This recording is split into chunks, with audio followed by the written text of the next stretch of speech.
Hi, I'm the Multifarious Fisherman. This is Seven Fish, and I was doing a little talking about my journey fishing. I've got a fish on my shirt. The first one was kind of the early days getting into it. I had some questions from somebody, so I was going back and forth with my wife, actually.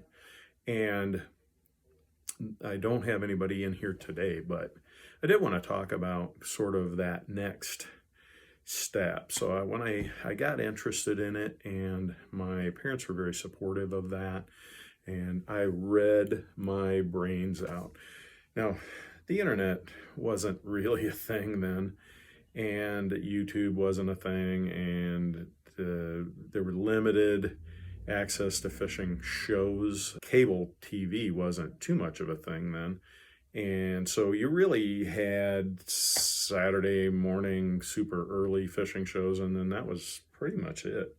And I'm talking old school. You know, the funny videos that you see with Bill Dance, like he had a show back then on TV. Virgil Ward was another one that some of you will remember. A lot of you will have no idea what I'm talking about. So what we did is I read books and I read magazines because that's what we had, you know, at that time. Had a subscription to Fishing Facts magazine and In Fisherman magazine. There were a lot, you know, Sports of Fields, Field and Stream, a lot of those kind of things. Heavy hunting content, but fishing content in the summer. And, you know, they were written. They were stories, flowery language and whatnot. And they were interesting, but they weren't tremendously informative. In Fisherman and Fishing Facts magazine were two magazines that came along that were really instructional. Like that was their goal. That was their meta, was they were intentionally instructional. So I read everything I could get a hold of, and I'm blessed with reasonable retention. So, you know, a lot of that stayed up in my noggin, and benefits me honestly to this day, a lot of what I learned, you know. But there was a period, I'd like to call it the hungry period, probably where a lot of you are at now. You got passively interested in fishing, and you went out and did it a few times or something. You said, you know what, this is kind of cool, but I'd like to be better at it. And you start doing some studying, you start reading about it or watching videos or whatever tool you use to learn about it, but you were hungry. And I had that stage for a long period of time. I was hungry. I wanted to learn more. I wanted to be more successful. Like that was a big part of it. It was just, man, I want to catch fish. I like doing it, but I like catching fish more than I like fishing. And I definitely wanted more of that. So I did that. I pursued that quite a bit. My first big fish, my first accomplishment fish, let's say, was in college. I was pretty well self-sufficient at that point. A friend of mine was dating a girl whose parents lived on a private body of water, and they didn't really utilize it too much. I mean, they fished it and they skied there, but they didn't really fish, if you know what I mean.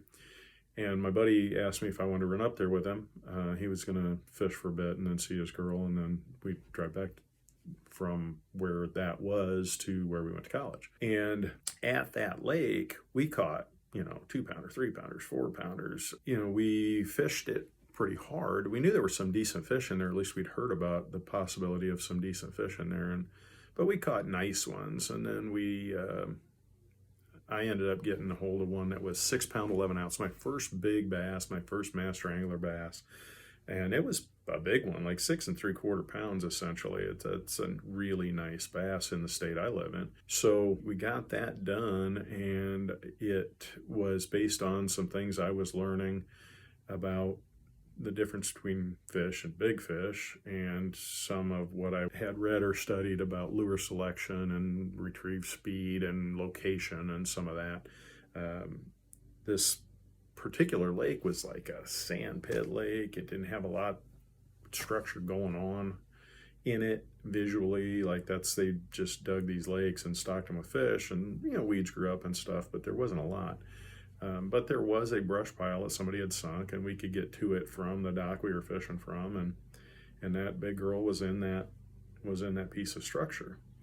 So that was the story kind of my first big, accomplishment fish, in my opinion. And that drove me. I didn't catch another really nice one like that for a long time, but that was a driving deal, like an accomplishment where I could feel like, you know what, I did that. I wasn't there with somebody who took me to the spot. We went to the lake, we found the spots, we fished the spots, we caught the fish in the spots, and I caught a really nice one there. It's kind of a, what would be a fish of a lifetime for some folks, and certainly could have been mine. But I dug a little deeper, got interested in muskies. Thanks for joining me today, and we are doing this in multiple parts.